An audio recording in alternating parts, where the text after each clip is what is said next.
Hey there guys, this is M93. Welcome to the channel. Yes, I made a new channel. Yes, things have happened and Hurricane Irma did not help with with any of that, so let's get into it. To first start off our Mecha fan build, we have triple Mega Raptor. Mega Raptor is your searcher. Also, if a token is ever generated by any means ever, he generates another token. Next, we do double Halyard. Pretty simple. I mean, tribute token, special summon. If a token is tributed for a cost, as like any other Mecha Fan Beast effect, or really at all, he replaces the token. So Halyard and Mega Raptor make an interesting combo. He replaces, basically tributes tokens, gets the search, Halyard replaces it, Mega Raptor makes a second token off of that, and of course Halyard contribute the extra token to get the special summon. So many plays between these two. Next, Tetherwolf, normal summon, bring out a token, tribute token, gave himself a plus 800, I'm sorry, making him a 25 beat stick during damage step only. Not a huge thing, just mainly just an extra, he's basically just, I want a token. That's basically it. And here's Colt Wing. Now originally Colt Wing was originally meant to work with Halyard, because Halyard tributes a token to summon Colt Wing, which summons 2 tokens when he is special summoned. Do I use that effect very often? Actually, more lately because of this new build, which I will get to later on. Next, we play some level 3s. We play triple Impala. Impala I used to hate because you can only use it for a synchro summon of a machine type synchro monster. But, as you'll see in the extra deck, that is actually ridiculously easy. Also, being able to use materials from hand, your level 3s and your level 4s just opens up your synchro plays immensely. And of course, if you go to normal summon, I mean, of course, it's 1400, you don't have to worry about bottomless. And of course, the other plays such as Compulse or Torrential or anything, your opponent's probably not going to waste it on it. Or if there's any other summon stoppers, they're probably going to wait until you either go for your next summon, such as, you know, if you were going to try to summon like Colt Wing or even some tokens or anything. But yet again, he is protected by tokens. All Mecha Fan Beast monsters are protected by the tokens. It's gonna be a bit of a challenge for your opponent to really predict what you're going to do with this. Next is Hamstrat.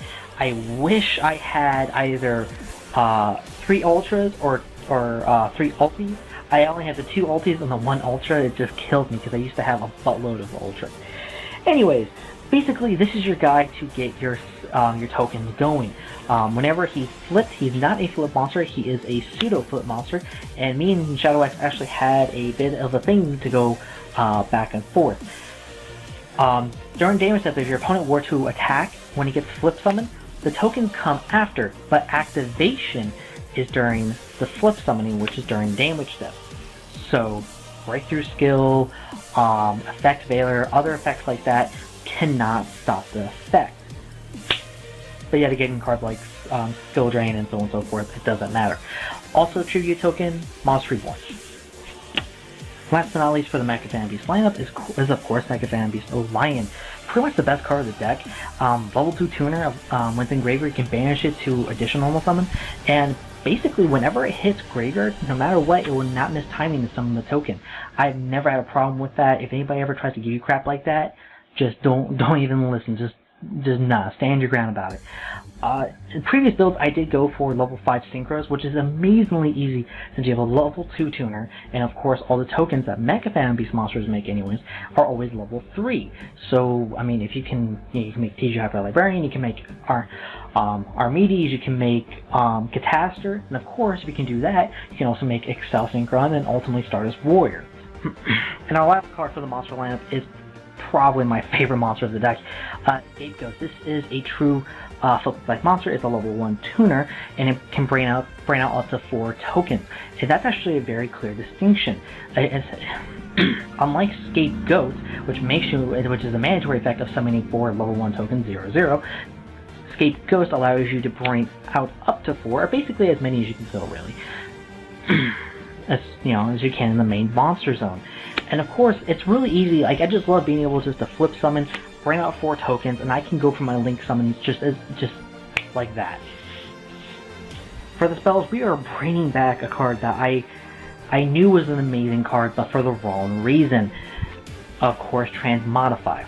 Now, here's the problem with Transmodify. Transmodify can't do anything to tokens because tokens can't be sent to graveyards. It says and I quote, "Send one face-up monster you control to the graveyard, semicolon. Special summon from your deck one monster of the same type and attribute as the monster in graveyard." So, why is this card good? Well, here's the thing. If you ever were to flip Hamstrat, bring out 2 tokens, you could then immediately transmodify it. It gets sent to graveyard. Yes, on the field with the tokens, it would get an increased level. So if with the 2 tokens, it would become a level 9. Well, that's not really the problem, because if it's in graveyard, I can just as easily transmodify it, gets on the graveyard, it's a level 3, bring out my level 4.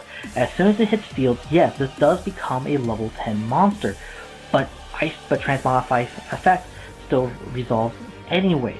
And of course, tribute, a search, normal summon, it's a lot of fun. It's just so fun to be able to be like, oh, I got Hamstrat. Like, okay, what are you gonna do? You have no graveyard. Oh, transmodify, Mega Raptor. Next, let's just get through our draw power.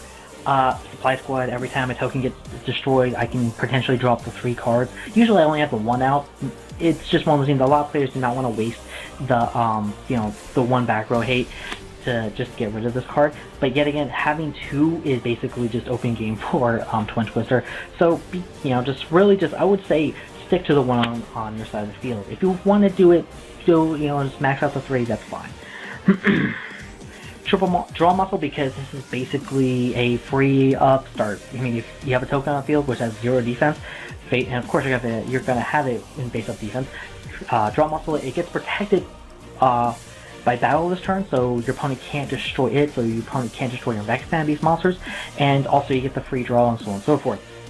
And last bit for draw power, Pod Duality. Yeah, I know, summoning tokens is the whole point of the deck, and Pod Duality has the potential to really hinder that. But you're not going to do it too well on your first turn. I've never really had an explosive first turn. I always have to set up with either Hamstrat or Mega Raptor or something to then, have that something on board first, then bring out something an additional turn or however. And last but not least, Scapegoat. It's one of those things, I kind of wish that Scapegoat could have permanently replaced Scapegoat, but it didn't, and I don't hate the card. It's just the mandatory summon 4 does hinder. If it did up to 4, it would be such an amazing card, because so many more situations it could be able to alleviate pressure from you, really. It's basically just a card, just to either spam out to protect, or maybe when you have a Mega Raptor on field, there you go. For the traps, and I do stress this, you need to play Triple Area Recharge. If you're not playing Triple Area Recharge, I can understand the 2. The 2 is okay. You don't want to deal with cloggy cards. And last card of the deck, or last cards, I should really say, Storming Mirror Force. Now for the extra deck, and of course, the extra deck is probably the hardest thing to build right now for Mecha fans, because Mecha fans are actually a pretty, flexible deck. You go for XZ variants, Synchro variants, not really Fusion, but yet again, Cyber Dragon variant with Mecha Phantom, bring out machine tokens constantly is pretty interesting. I have done that before-ish. So, alright, let's get into it. Double Link Spider, because your tokens bring out links, 1 token brings out a Link Spider, and double Proxy Dragon. Now, I do a toolboxy synchro build, and that's just how I like it. If you guys don't like it, that's perfectly fine. You can build your deck however you want. I just play a lot of tuners, and I like to take advantage of it. So, 1 Armides, 1 Kendama, 1 Stealth Ninja, 1 Omega, 1 Joshalon, because, let's be honest, the only way I'm going to bring out a level 9 is going to be with Impala. Just Impala with 2 tokens, so yeah, it has to be machine, a level 9 machine. This is actually not bad, since you do have cards like Draw Muscle and Scapegoat, so you could actually set up for basically failure, and it being a 27 beat stick is not too terrible, let's be honest. And of course, Leo. Now for the Xyz, I'm actually pretty proud of this, and I love every part of this deck, but the Xyz part of the extra deck is probably it's by far my favorite. GGX, next is the double Dracossack. For all those newcomers who don't know, how, religious some people have been about this card, this is probably the best card of the 2013 in general. This card was so strong for so long. It held its price for so long. These are Mega Pack 2014s. I would love to get Secret Originals first. That would be amazing to have. But yeah, I'm just happy to have these. The one Big Eye, I was going back and forth between Big Eye and Red Eyes Metal Flare. Red Eyes Metal Flare does basically it basically forces my opponent to change their tactics and to really think of how they're going to play, but it doesn't, like, I feel like I don't do enough with it. While Big Eye, I can actually take when they're extra deck monsters. It's been plenty of times, and you guys can always look back at the duel videos, that I had totally trolled people that they're like, I have this massive beat stick that you will never get over, and I'm like, okay, I'll take it. And last but not least, Super Dreadnought Rail Cannon Gustav Max. So yeah, guys, that's pretty much it. Thank you for watching. Thank you for actually taking the time to check out the new channel. I'm hoping to make the player base really grow with this one. And of course, I am actually not locked out of it. As an old channel, I couldn't do proper uploads, like I couldn't do a thumbnail, I couldn't do simple things as monetizing or even commenting back if you guys were to even say something on it. So yeah, everything's basically back to normal how it was way long ago, but it's just a different channel. So yeah, thanks for watching, guys.